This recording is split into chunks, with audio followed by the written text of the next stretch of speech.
Hi hello ನಮಸ್ಕಾರ ಎಲ್ಲ YouTube ಫ್ಯಾಮ್ಗೆ welcome back to my channel. ನಾನಿವತ್ತು ಇಲ್ಲಿ ಸಿಂಪಲ್ ಆಗಿರೋ ಸಾಂಬಾರನ್ನ ತೋರಿಸ್ತಾ ಇದ್ದೀನಿ. ಯಾಕಪ್ಪ ಇಷ್ಟೊಂದು ವೆರೈಟಿ ಆಫ್ ಸಾಂಬಾರು ತೋರಿಸ್ತಾ ಇದ್ದೀನಿ ಅಂದರೆ ಹೌಸ್ ವೈಫ್ಸಿಗೆ ತುಂಬ ಪ್ರಾಬ್ಲಮ್ ಇರುತ್ತೆ ಸಾಂಬಾರ್ಸ್ದು. ಹಾಗಾಗಿ ಸಾಂಬಾರು ರೆಸಿಪಿ ನಿಮಗೋಸ್ಕರ. ಇಲ್ಲಿ ನಾನು ಒಂದು ಮಿಕ್ಸಿ ಜಾರ್ಗೆ ಒಂದು 2-3 ಟೇಬಲ್ ಸ್ಪೂನ್ ಕಾಯಿ, ಹಾಗೆ ಒಂದು ಅರ್ಧ ಟೇಬಲ್ ಸ್ಪೂನ್ ಜೀರಿಗೆ, ಹಾಗೆ 1 ಟೇಬಲ್ ಸ್ಪೂನ್ ನೆನೆಸಿರೋ ತೊಗರಿಬೇಳೆ ಇಷ್ಟು ಹಾಕ್ಕೊಂಡು ಫಸ್ಟ್ ರುಬ್ಕೋತಾ ಇದ್ದೀನಿ ತರಿಯಾಗಿ ನೀರೇನು.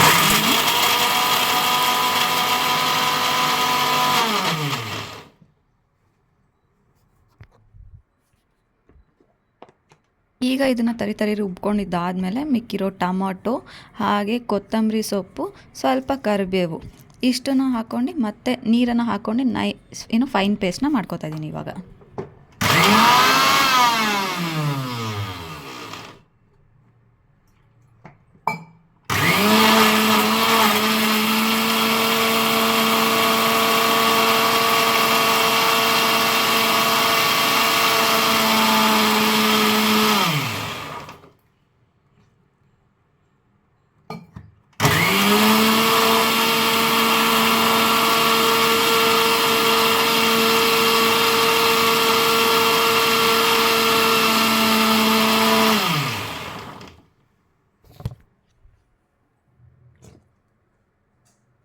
ಈಗ ನೀಟಾಗಿ ಇಲ್ಲಿ ಫೈನ್ ಪೇಸ್ಟ್ ರೆಡಿ ಆಗಿದೆ.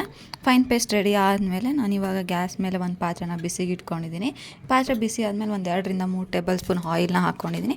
ಆಯಿಲ್ ಬಿಸಿ ಆದಮೇಲೆ ಒಂದು 4 ಬೆಳ್ಳುಳ್ಳಿ, ಹಾಗೆ ಒಂದು ಸ್ವಲ್ಪ ಸಾಸಿವೆ, ಸ್ವಲ್ಪ ಜೀರಿಗೆ, ಸ್ವಲ್ಪ ಇಂಗು, ಹಾಗೆ ಒಂದು ಒಣಮೆಣಸು, ಕರಿಬೇವಿನ ಸೊಪ್ಪು ಇಷ್ಟನ್ನು ಹಾಕಿ ಅದು ಚಟಪಟ ಅನ್ನೋ ತನಕ ಬಿಟ್ಟಾದಮೇಲೆ ನೆಕ್ಸ್ಟ್ ಒಂದು ಈರುಳ್ಳಿ, ಸಣ್ಣದಾಗಿ ಹೆಚ್ಕೊಂಡಿರೋ ಈರುಳ್ಳಿನ ಹಾಕ್ಕೊಂಡಿದ್ದೀನಿ.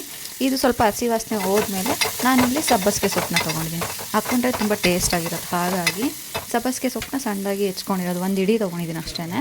ಇದನ್ನು ಕೂಡ ಹಾಕ್ಕೊಂಡು ಒಂದು 2 ನಿಮಿಷ ಫ್ರೈ ಬಿಟ್ಟಿದ್ದೀನಿ. ಈಗ ಇದು ಫ್ರೈ ಆಗೋ ಟೈಮಲ್ಲಿ ಸ್ವಲ್ಪ ಅರಿಶಿನ, ಖಾರದ ಪುಡಿ, ಹಾಗೆ ಸ್ವಲ್ಪ ಉಪ್ಪನ್ನು ಹಾಕ್ಕೊಂಡು ನೀಟಾಗಿ ಫ್ರೈ ಮಾಡ್ಕೊಬೇಕು. ಇದು ಹಸಿ ವಾಸನೆ ಬರುತ್ತಲ್ಲ ಖಾರದ ಪುಡಿ ಇದೆಲ್ಲ, ಹಾಗಾಗಿ ಅದೆಲ್ಲ ಹೋಗೋ ತನಕ ಒಂದು ಸ್ವಲ್ಪ ಫ್ರೈ ಮಾಡ್ಕೊಬೇಕು. ಫ್ರೈ ಮಾಡ್ಕೊಂಡಿದ್ದಾದಮೇಲೆ ನಾವು ಮಿಕ್ಸಿ ಏನು ಮಾಡ್ಕೊಂಡಿದ್ದೀವಿ ಎಲ್ಲ ಇಂಗ್ರೀಡಿಯೆಂಟ್ಸ್ನ ಹಾಕಿ ಅದನ್ನು ಹಾಕ್ಕೋತಾ ಇದ್ದೀನಿ. ನಾನಿಲ್ಲಿ ಯಾವುದೇ ರೀತಿ ನೀರನ್ನು ಆ್ಯಡ್ ಮಾಡ್ಕೊತಿಲ್ಲ, ಗಟ್ಟಿನೇ ಫಸ್ಟ್ ಹಾಕ್ಕೊಂಡು ಒಂದು 2 to 3 ಮಿನಿಟ್ಸ್ ಅದನ್ನು ಫ್ರೈ ಆಗೋದಕ್ಕೆ ಬಿಡ್ತಾಯಿದ್ದೀನಿ.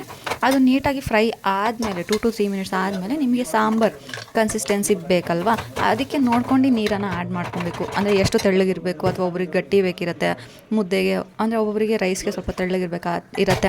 ಆ ಥರ ನಿಮಗೆ ಯಾವ ಥರ ಕನ್ಸಿಸ್ಟೆನ್ಸಿ ಬೇಕೋ ಆ ಥರ ಕನ್ಸಿಸ್ಟೆನ್ಸಿಗೆ ಈ ನೀರನ್ನು ಹಾಕ್ಕೊಂಬಿಟ್ಟು ಒಂದು ಕುದಿ ಕುದಿಸ್ಕೊಂಡ್ರೆ ಆಯಿತು. ಸಿಂಪಲ್ಲಾಗಿ ತುಂಬ ಟೇಸ್ಟಿಯಾಗಿರೋಂಥ ಸಾಂಬಾರು ರೆಡಿ ಆಗುತ್ತೆ ಒಂದು ಕುದಿ ಬಂದ ತಕ್ಷಣ. ಇದು ಒಂದು ಸಿಂಪಲ್ ಆಗಿರೋವಂಥ ಸಾಂಬಾರು ರೆಸಿಪಿ ಆಗಿತ್ತು. ಈ ರೆಸಿಪಿ ನಿಮಗೆಲ್ಲ ಇಷ್ಟ ಆಗಿದೆ ಅಂತ ಅಂದ್ಕೊಳ್ತೀನಿ. ಅದು ಹೌಸ್ ವೈಫ್ಸ್ಗೆಲ್ಲ ಅಂತೂ ಡೈಲಿ ಸಾಂಬಾರು ಬಾಕ್ಸಿಗೆಲ್ಲ ಏನಪ್ಪ ಮಾಡೋದು ಅನ್ನೋರಿಗೆ ಈ ಒಂದು ವೆರೈಟೀಸ್ ನಿಮಗೆಲ್ಲ ಈ ಥರ ಡಿಫ್ರೆಂಟ್ ವೆರೈಟಿ ಸಾಂಬಾರು ಬಾಕ್ಸಿಗೆ ಮಕ್ಕಳಿಗೆಲ್ಲ ಹಾಕೋದ್ರಿಂದ ಅವ್ರಿಗೂ ತಿನ್ನೋದಕ್ಕೆ ಇಷ್ಟ ಆಗುತ್ತೆ, ಹಾಗೂ ಚೇಂಜಸ್ಸು ಕೂಡ ಇರುತ್ತೆ ಮಾಡೋರ್ಗು ಅನ್ನೋ ಕಾರಣಕ್ಕೋಸ್ಕರ ಈ ಒಂದು ವೆರೈಟೀಸ್ ಆಫ್ ಸಾಂಬಾರು. ಈ ಒಂದು ವಿಡಿಯೋ ನಿಮಗೆಲ್ಲ ಇಷ್ಟ ಆಗಿದೆ ಅಂದ್ಕೊಳ್ತೀನಿ. ಇಷ್ಟ ಆಗಿದ್ರೆ ಲೈಕ್ ಮಾಡಿ, ಹಾಗೆ ನನ್ನ ಚಾನಲ್ನ ಸಬ್ಸ್ಕ್ರೈಬ್ ಆಗಿ. Thank you for watching.